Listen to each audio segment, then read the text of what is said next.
Welcome to Peloton Magazine and Aérogramme subscribers. This podcast is created in partnership with the global team at La Course on Tête and the crew at award-winning Peloton Magazine.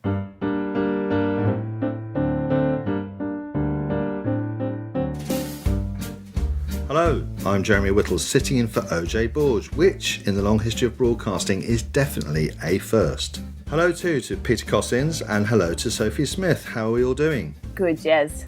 I'm doing fine, Jeremy. Yeah, good, thank you. Any exciting news at the Pyrenees or Australia?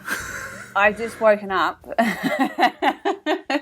so give me 5 minutes to warm up. I was just going to say, I'm sitting in the Pyrenees and still trying to work out who won Amstel Gold yesterday, or even where the finish line was. Exactly. Well, in the absence of both OJ and the inimitable Will.i.am Fotheringham, who is harvesting truffles or mucking at the pigs or some such country gent activity, here are some brief headlines from me all about the past week in road racing. So what's new? Well, a burnt-out sprinter proved that he wasn't so burnt out after all and stormed back to winning ways at the Tour of Turkey. Yes, Mark Cavendish felt the love again as rival Andre Greipel announced that 2022 would see him hang up his wheels, along with Philippe Gilbert, one of the most prolific riders in the peloton. In another piping hot sprint finish, Wout van Aert got the better of Tom Pidcock, taking the Amstel Gold Race by a wafer-thin, fag-paper hair's breadth edge that in fact proved completely invisible to the naked eye. Only UCI commissaires, renowned for their special superpowers, could split the two riders. The Dutch-sponsored rider got the nod then, in the Dutch-sponsored race. Just saying. In Italia, meanwhile, Vincenzo Nibali's Giro d'Italia hopes were looking slim after he fractured his right wrist in a training crash. Post-surgery, the Sharks team said that he was still targeting the Corsa Rosa, which starts in Turin on May the 8th. But maybe the abiding image of the past week or so of racing was of Enric Mas wobbling into the final 500 metres of the Tour of Valencia's key time trial on a flat front tyre, and thus losing his hopes of overall victory. The subsequent adult-rated scenes of helmet throwing, team car abuse and seething rage may have upset his sponsors, but it made for great viewing. So Pete and Sophie, we've just exited a breathless few days of racing. We've had racing in Turkey, Spain, Holland, some exciting and unexpected finishes. I wasn't really sure where to begin, but let's start with perhaps the biggest talking point of last weekend, that surreal photo finish in the men's Amstel Gold Race. Now the dust has settled. What's your take on this as a Yorkshireman, Pete? I still find it completely bizarre. I mean, when I first watched it, my first reaction was that Van Aert had won it, and he kind of felt that he'd won it, although he obviously wasn't sure. Then when you looked at the TV pictures and saw where the line apparently was, it looked like Tom Pidcock had won it. And now, well, as I understand it now, we're led to understand that the riders don't actually sprint for the line. They sprint for a space a little bit before the line, which Van Aert apparently hit before Pidcock. But, I mean, it's just totally bizarre. I mean, it just find it really weird that sprinters or riders are sprinting for a line which they can't even see. Kind of just has echoes of, like, was it the 2013 Tour de France, where it was like the finishes at the finish line after moving several times. I think Jed said it properly when he was like, UCI and special decisions. What I liked about sprint, though, is they seemed like completely in sync from their throw to their approach. It was just like they were dancers doing some sort of choreographed routine. I don't know what you do in cycling when it's that close, do you? Like, where do you draw the line where you just announce two winners? I mean, I looked at that image, the photo finishing image, which they said wasn't necessarily the image that the commissaires saw, I think. And I looked at that multiple times. I was thinking, I cannot for the life of me separate this at all. And I thought it has to be a dead heat, surely. Well, I think the final decision was that there was 0.004 of a second between them, which, they must have a very precise clock that the commissaires are using. But I couldn't see any difference. I mean, I looked at it and just thought I mean, as a golfer, you kind of be expecting a playoff or something. I thought they might send the two of them back down the Coburg and see which was the quickest one back up to the top again. Do it again. But that's a great idea. That's a great idea. You wanted something that you could actually say, oh, right, it was clear, but it's just become more and more bizarre ever since the finish has taken place. I mean, I suppose the other aspect to that was that Pidcock is now firmly, in the front rank, isn't he? He's established himself in pretty much a month, really. Since Strada Bianchi through to here, he's established himself as a real star, hasn't he? What's your perspective on that? As I said, as a fellow Yorkshireman, it's pretty astonishing. I mean, his dad Giles used to run the Otley Circuit races, which I used to go to every year. I mean, I lived in the next town, Ilkley, for many years. And I mean, I can remember Tom riding in the little circuit race they had in Ilkley, which was kind of a few days before the Otley one, and racing as a junior. And he was on junior gears racing against pros. And I'm pretty sure that he actually won one year racing on these small gears that he had, and beat all the pros in a sprint down the Grove in Ilkley. And I mean, even then we knew he was hugely talented. He was winning mountain bike races. He was winning cyclocross races. I mean, probably back then the person or the rider that he most reminded me of was Nicole Cook, in as much as whatever he did, a bit like Nicole when she was a teenager, she just wiped the floor with everybody, and that's what Tom Pidcock was doing, and not at all surprised to see him step straight up into the World Tour and start winning and competing with the very best. Kind of goes with that, so it's becoming a bit of a theme, isn't it? And it's something especially the young sprinters have vocalised over the last couple of years, is that young riders can come in now and win races. It's like millennials on drugs. It's there's that sort of notion where you have to earn your stripes and spend a couple of years in the peloton before you start hitting your stride. Seems to have been sort of tossed out the window a little bit, and this is like perhaps a case in point. Like, I remember speaking to the agents that represent Pidcock. This would have been a few years now, and even then they were saying they wanted to hold him back a bit. And I try not to buy into hype, particularly at junior and under 23 level, because so many people actually can't translate that. It doesn't necessarily become a reality in the World Tour. But begs the question, like, if he's, how old is he now? 21. And he's got these results in the first 4 months of his career at World Tour level. Like, with him or riders like him, does it mean if they're having success this early that they will maybe burn out or retire quicker than riders we've seen in the past? Yeah, I think that's an interesting point, because I think I mentioned this on a podcast before. I talked to Thibaut Pinot about this last year.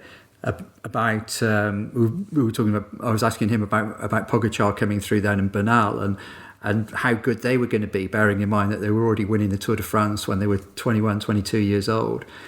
And he was just saying, well, if they continue at the same rate of progress that I've had from that age, then they're going to be complete phenomenons. They're just going to keep winning the Tour forever. But he says that's simply not possible. They've just kind of arrived far more developed and mature as riders, and he felt that it would just kind of continue at that level. I mean, I guess that's perhaps what we'll see with Pidcock, but I guess what it does give for these young riders is like huge confidence. I mean, a bit like we saw with Cavendish this week.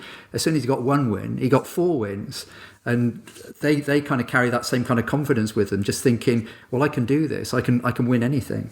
Well, we'll have a chat about the Cavendish phenom in a little moment or two, but first of all, let's just touch on the circuit of the Amstel Gold, because I'd expected it to be a little bit dull, small beer, if you get my little joke there. But in fact, I thought it worked quite well. It did feel a bit like the World Championships in Valkenburg when they had that kind of, I don't know how many years ago now, nearly a decade ago, I suppose. And of course, it was a Jumbo-Visma weekend, wasn't it? Because Marianne Vos also won her career first win in the Amstel Gold Race. Yeah, I mean, it was the women's race was really good as well. It had quite a dramatic finish, different to the men's, in as much as, again, 2 riders went away at the end and could have stayed away, but they started watching each other. Voss had been dropped on the Coburg coming up the last time, and the group all came together, and Voss won the sprint. So that was kind of, I mean, there was a lot going on there. And in that race too, we saw a lot going on through the laps of the race developing all the time, and it was fascinating. Really, like you say, it's like a world championship course. I mean, for me, it wasn't as good as the traditional Amstel, because I know some of those climbs that missed out. I mean, I've ridden at them myself, and I think they really make the race different. And of course, the race was 50 kilometres shorter as well, which makes it different. But I mean, it was fantastic as a substitute. I think particularly Voss's win, like I've said it on like a few weeks ago, I think you could call her one of the best cyclists, period. You know, she's 33. She's at an age where perhaps in the men's world tour, you expect to see riders start to wane a little bit. Maybe it's a massive generalization, but she seems to just be, if not getting better, then like, you know, improving on the vintage. And I also like that, I don't know if you guys have noticed this, and Amstel was an example, like it's the same teams winning. Jumbo-Visma won the men's and the women's race, and it's happened a few times during the spring, and it sort of made me wonder if the men's and women's teams are becoming a bit more interconnected. I don't know how they approach the season, whether they go to the team training camps and things like that together. I don't think they do, but it seems to be another recurring theme this spring is that it's sort of the same men's and women's team, and often on the same day, winning the same race. Yeah, and it feels a bit like as well that Jumbo-Visma have got this more sorted than some of the other teams as well, doesn't it? The men's and the women's teams kind of more sort of more conjoined and more integrated, I suppose. I mean, one of the things that you think looking at that is you think Ineos Grenadiers are missing a trick there if they want to promote their brand, because there's been so much talk about will they ever have a women's team, richest sponsor in the sport, etc., and they still don't have a women's team. And you think, well, a big weekend like that, and you'd think for October for the dual Roubaix, the women's race and then the men's race, you definitely want to have a women's team for a weekend as spectacular as that, wouldn't you? Yeah, I mean, it's becoming. It's funny because just picking up on what Sophie said there, I was just looking through my Twitter feed earlier this evening, and there were pictures of the Movistar team all trained together, men's and women's Movistar team training together on the course for Flèche Wallonne, which takes place on Wednesday, and I mean that kind of thing. There is that kind of crossover. When we've seen Annemiek van Vleuten was training with her teammates at I've forgotten what it was now before Bike Exchange. It's all such a blur now. But I mean, she trained with the men quite regularly on big training camps with them. So I mean, there is that kind of crossover. And I guess the key thing, especially for a team like Jumbo, is that Amstel Gold was such a big objective for them, being a Dutch team, and not having won that. I mean, Voss hadn't won the race. The women's team is new, but they really wanted to put an imprint on that race, and they really did. We can't not talk about Mark Cavendish because it's been a totally unexpected explosion of success at the Tour of Turkey, where he made all the headlines with 4 stage wins. I didn't see this coming at all. Is it a blip or a final hurrah? Is he back as a contender for Grand Tour stage wins again? I mean, what is the perspective? What do we, as these venerated experts in this sport, what do we all think? I mean, he's in the final chapter of his career, really, isn't he? He's got a 1-year contract at Koenig Quick-Step, and he was a very popular winner. Good to see him winning again, if not for his own mental reprieve. The thing that struck me about Tour of Turkey though this year is traditionally that is a big race for sprinters. It's sort of a warm-up event into the Giro, and not taking anything away from Cavendish's wins, from Jasper Philipsen's wins, but none of the marquee sprinters as we know them now, no Caleb Ewan, no Sam Bennett, no Fernando Gaviria, none of them were there. Yeah, I mean, I think that's relevant, but I think the thing with Cavendish is that I mean, just before he went to Turkey, he was third in Scheldeprijs, which is a sprinters race. Didn't have a great lineup of sprinters again, or certainly not up in the front group anyway that Cavendish was in.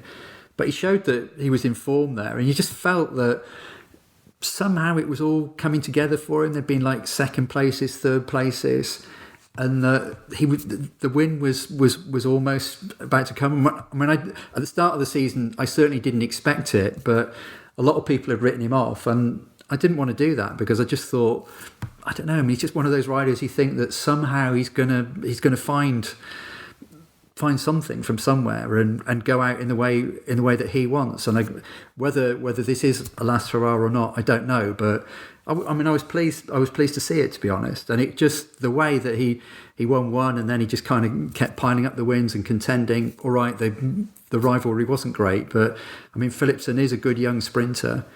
I mean, they dominated it between the two of them, basically.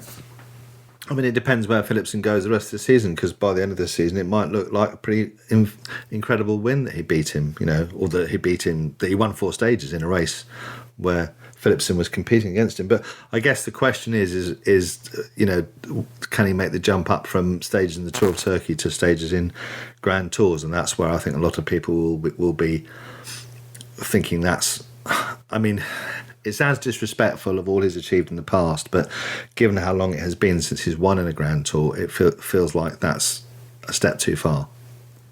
Yeah, I think it's going to be interesting to see where he goes next, what race Quick-Step put him into, or De Koning put him into. Lots of people have been saying, well, he should ride the Giro now, and they should chuck him in there and let him ride the first 2 weeks of the Giro. I honestly can't see that happening. I mean, the De Koning team is supposedly built all around Remco Evenepoel and him going for the GC there, and Cavendish doesn't really fit in with that. I suppose it's probably much more likely that he'll ride the 4 days of Dunkirk in early May, and then races beyond that, and maybe if there is a Grand Tour, it'll be the Vuelta at the end of the season, which is not going to be great because there aren't going to be many sprints there, I wouldn't have thought. Peter, when you're lost in thought, staring wistfully at the majestic peaks of the distant Pyrenees from the expansive terrace of your mountain retreat, where would you think of watching the Spring Classics? Jeremy, I watch them at flowbikes.com/aerogram. That's flowbikes, FLO bikes.com/aerogram. And we didn't even rehearse. So over in Spain, we saw another frustration for Enric Mas, once touted as the saviour of French cycling in the aftermath of Alberto Contador. At the Tour of Valencia, he lost his hopes of final overall victory through a puncture in the final 600 metres of Saturday's time trial stage. Pete, tell us about Enric Mas. Is he destined to be a nearly man for Spanish cycling? I mean, he wouldn't be the first, would he? Or will he finally come good on, the kind of mantle that's been thrown around his neck? I think. I mean, it's. I mean, he probably should have. He probably should have won the Tour of Valencia the other day. The fact that he didn't. I mean, he was obviously hugely frustrated at the finish there, and gave us some interesting images to remember. Slamming his helmet down and slamming the team car and whatever. I mean, he's looked like. I mean, he's got great potential. There's no doubt about that. He came second to Simon Yates in the Vuelta 3 years back now. So he's shown that he can go the distance in a Grand Tour. It's not really happened for him at the Tour de France. He's kind of he's been on the edge of things, but not really shown what he can do. But all the time, when he's still a pretty young guy, I think he's still looks like he's learning, and he still looks like he's improving to me. And I guess the question in that Movistar team, it's kind of a perennial debate, is will they all work together, and will they all gather behind Mas when it comes to the Tour de France? And I suspect that now Valverde's 41 and he's kind of looking towards retirement. Nairo Quintana's not there anymore. Marc Soler doesn't seem to be the Grand Tour contender that everybody thought he was going to be. He's their obvious leader, and they've got to get behind him. And I mean, it's going to be interesting to see what he does at the Tour in July. I agree with Pete there, and I think it has been a problem at Movistar, hasn't it? I can't remember the amount of times I've been at the Tour, and by day 4 they've gone in with 3 cooks, and then they're talking all vying for the yellow jersey, and then they say on day 4 or day 5 that the team classification is their goal for the month. I think it'd be great to see the team have some sort of, I don't know, I don't really know them actually well enough to say this, but some sort of cohesion maybe, and just try having the single leader at the race and see how that goes. I mean, just touching on that a little bit more. I mean, probably a lot of us have seen the Movistar documentary that was on when it kind of highlighted the confusion that was going on in the team when Mikel Landa was there, and there was like they had Landa, Valverde, and Quintana kind of all trying to ride for the same jersey, and how complicated that was. What was interesting about that, I mean, this was all happening at the Tour, but that same season at the Giro, they had Carapaz winning the Giro, and I mean the team was managed there by Max Chandri at the Giro, and Chandri's kind of he's a really good DS. He kind of see things. He can. I think he gets the riders on his side. They know what he wants. They kind of can understand his strategy, and he seemed to get them all focused on what Carapaz was doing, and being the focus of what the team should be doing, and that somehow never happens at the Tour. And Chandri isn't the main DS at the Tour, so maybe the issue's not so much with the riders; it's with what's going on behind the scenes.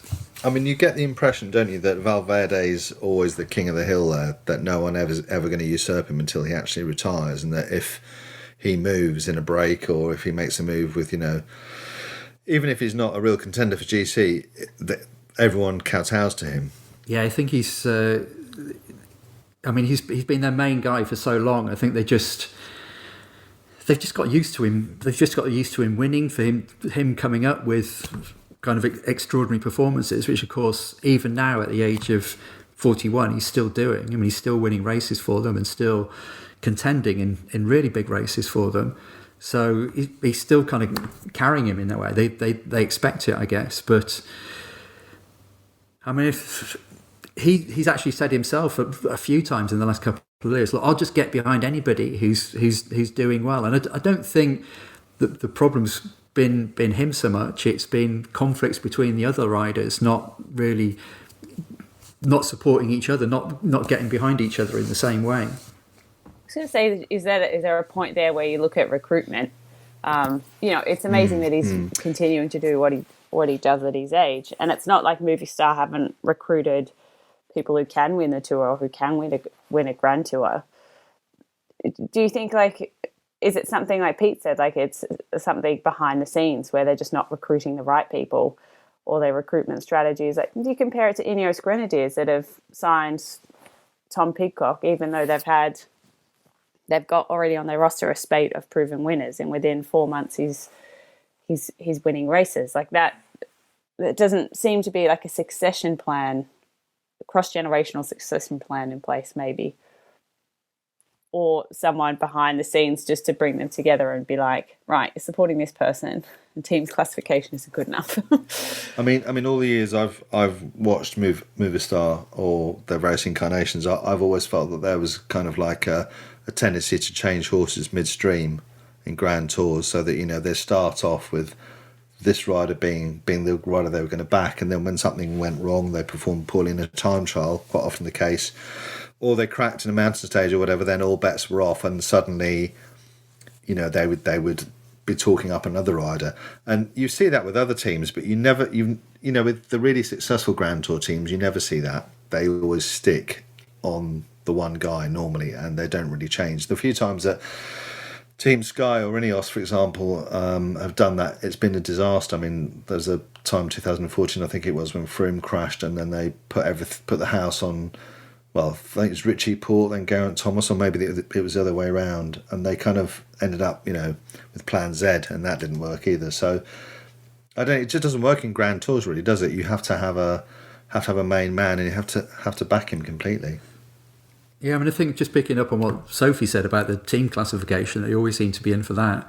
And they kind of, the way they present this is kind of as this is a prize that kind of shows cohesion within the team, but actually it shows completely the opposite, because you need to qualify for it each day. You need like 3 riders, the 3 highest placed riders. And of course, if the 3 leaders are all coming in together, then one of them's not getting the support. There's a lot of strategy in that. No. Have either of you ever written a meaningful, powerful article about the team classification in a Grand Tour? I think this podcast is the first time I've referred to the team's classification. outside of when I interviewed Mikel Landa and he told me they were going for the team's classification, and my face just contorted into this, what? Is that lost in translation? From now on, we're going to be watching it really closely, aren't we? Anyway, let's skip on to just talking about the Tour of the Alps, but which leads in really from Valencia, because obviously Stefan Kung from Groupama FDJ won in Valencia, his first major stage race victory. But his more renowned team leader, Thibaut Pinot, is racing the Tour of the Alps, which started on Monday. And it has the feel of a make or break race for Pinot, really, after basically a couple of disappointing performances in the Tour. I mean, particularly disappointing season last season. And then kind of the interview he gave earlier this spring where he sounded pretty disconsolate with the sport as a whole. Is this kind of, is he last chance saloon? Is he drinking at the bar at the last chance saloon, do we think? I don't think so, no. I mean, if he's still, he said in an interview in L'Equipe just before the Tour of the Alps started that he's still troubled by the injury that he sustained on the opening day of the Tour de France last year when he crashed kind of coming down the finishing straight in Nice in all that wet weather. And it's still he still says that he feels blocked when he makes a big effort on the bike, and he'll go through a few days where it's okay, and then he'll try and kind of push himself a bit harder, and there's some issue there. I mean, maybe there's always this thing about Pinot being quite fragile, and that fragility applying both to his body and to his mind. But I don't know. I mean, I think probably in terms of, he's shown in the past he is strong, he can be strong, and I think he will be again. I mean, it'd be good to see him do well at the Giro, even if that only means winning a stage. But I don't know, maybe this season might not be another great season for him. He might struggle, and it'll just be a case of waiting to see what happens to him next year. I mean, mental health has been a big issue in the sport, hasn't it? In the last, well, it's always been a big issue, but it's become particularly a talking point in the last year or so, I guess. Particularly in the case of Tom Dumoulin, who was incidentally at the Amstel Gold Race watching from the roadside last weekend. Sophie, do you think that, when do you think a physical problem becomes a mental problem, or a kind of a burden for athletes who are really fighting to get back from long-standing injury? I'd go back further and say that mental health has actually been an issue for a few years now, and I think physical performance is very connected to mental well-being or your mental outlook. Like we were just talking about confidence and how much momentum sprinters or riders get from confidence. I think they're intrinsically linked, and that would be my concern with Pinot.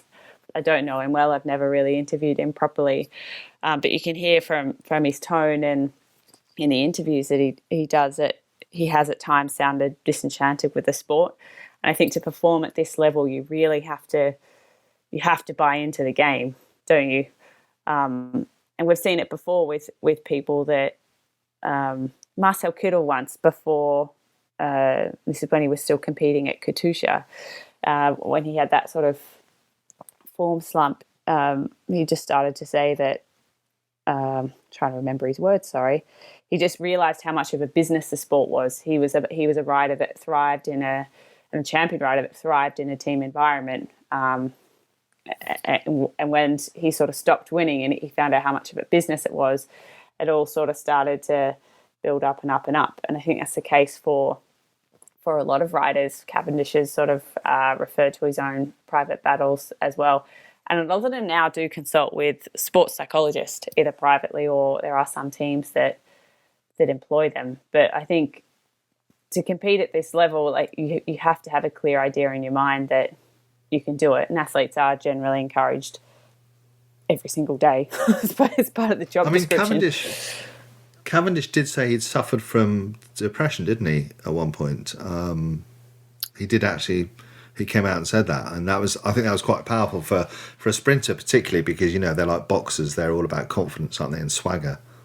Yeah, and that would probably be a shock as well, particularly if you have someone that's competed at his level. You're a legend of the sport, and you're adored. And this happens with when athletes retire. I've interviewed athletes who have retired, and then they struggle with not only winning, but they struggle with not receiving all the things that come with winning, like, you know, the media attention, the fame, etc., etc. But I think with Pino's, like, he seems, the way he speaks about the sport now, it seems to like really hurt him. It seems to be, you know, really heartfelt, and it's just something that he can't quite remedy. And there are other riders that do this. They care so much about winning that it almost becomes like the disappointment becomes personal, it becomes hurtful, and then it just sort of steamrolls until they can unlock it, or they decide that this reality isn't the one they want anymore.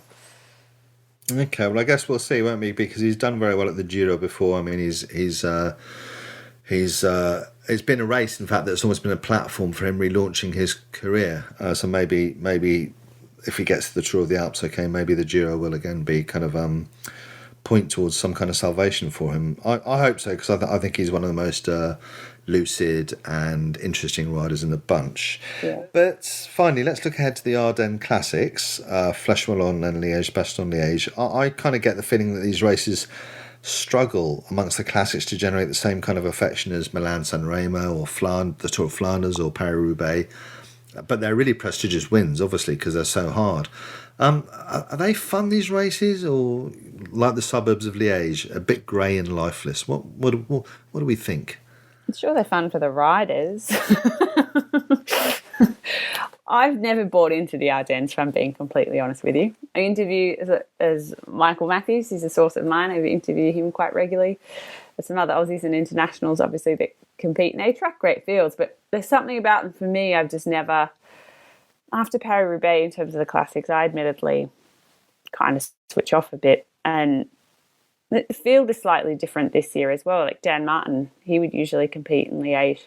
It's always been a big goal for him, and instead he's at the Tour of the Alps now to prepare for the Giro. So maybe there is a shift in perception in the peloton too.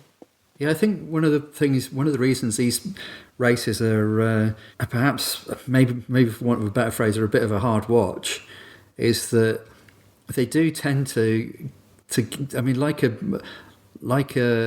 Grand Tour, they gather together all the best stage racers, the riders who are kind of the most durable, the best on the climbs, and they're all at the peak of their form. They all want to win, and they all kind of neutralise each other until right at the very end. I mean, Flèche is the most obvious example of that. I mean, I could be wrong, but it's probably, well, it's more than a decade since anybody won Flèche Wallonne with an attack that was made before the third and final climb of the Mur de Huy. I can't remember who it was.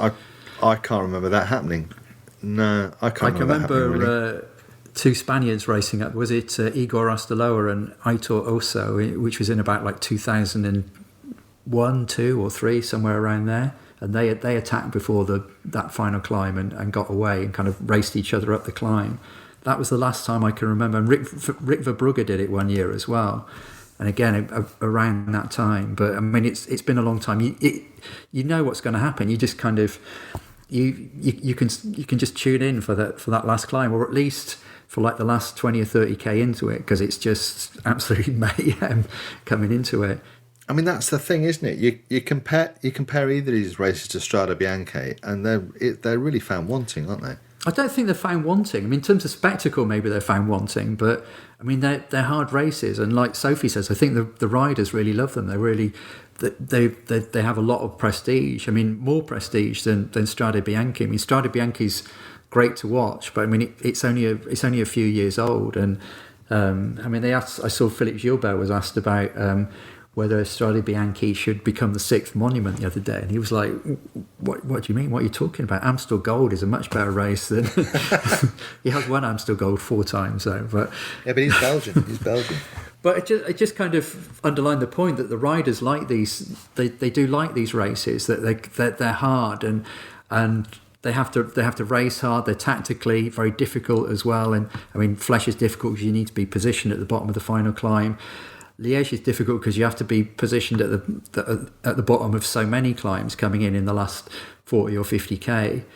And I mean, I think with Liège, it's the fact that the finish has now moved away from this awful kind of drag that finished next to a hypermarket in this grim suburb of Liège, and he's now back in the city centre of Liège, and it's on the flat, has changed things a little bit because people have to react in a different way. They can't wait until the final drag and hope that their climbing ability will enable them to win, because if they're in a sprint against somebody, then they know they're going to lose out. So it has changed the dynamic a little bit, and I think maybe after a year or two we'll see that changing. We'll see that race changing a bit more. Okay, so we're gonna put our pin the tail on the donkey, or whatever phrase you want to use, and we're going to decide. We're going to choose our potential success stories at Flèche and Liège. I mean, more interested perhaps in Liège than I am in Flèche, because by the time most people hear this podcast, Flèche will have been done and dusted. So who do we think will succeed in, after last year's scintillating finish with Primož Roglič and Julien Alaphilippe? Who do we think will bag the glory in Liège this year? I don't know if I'm going to go so far as to even speculate on that. I don't know. Is the honest answer. Because I think Michael Matthews is due a big win, though, isn't he, Sophie? Isn't he? He's knocking on the door. Pretty good, yeah, he is. Yeah. I mean, Amstel is his baby. That is, he holds that up in the same regard as most people do Flanders or Roubaix. But he's been knocking on the door. He's been around the mark all spring, so it would be nice to see him break through. Yeah, I mean, I don't know. I mean, I was expecting Julien Alaphilippe to be in much better shape. Firstly, at Flanders, I thought he was. I mean, he was good at Flanders, but not as good as he had been last year. And I mean, certainly, I was expecting him to be better at Amstel. I mean, his team all rode for him, and then it looked like they should all have been, by the end of the race, they should all have been riding for Maru van Sevenant, who was obviously much stronger than Alaphilippe was in the finale. And I mean, Alaphilippe's been building up to Liège all year. That's been his target. No French riders won it since almost inevitably since Bernard Hinault won it back in I think it was 1980? Was it the snow? Was that the snowy Liège? I think it was. Yeah. So no French riders won it since then, and Alaphilippe is looking like, he was hoping that he was going to be the next one. But I'd actually, I mean, if to pick a winner, I'd actually look at one of the Slovenians, either Roglic or Pogačar. I mean, they just look kind of a class apart in these kind of races, and I'd expect one of them to win it again. Okay, well, I'm going to go for Michael Matthews just because I think he's due.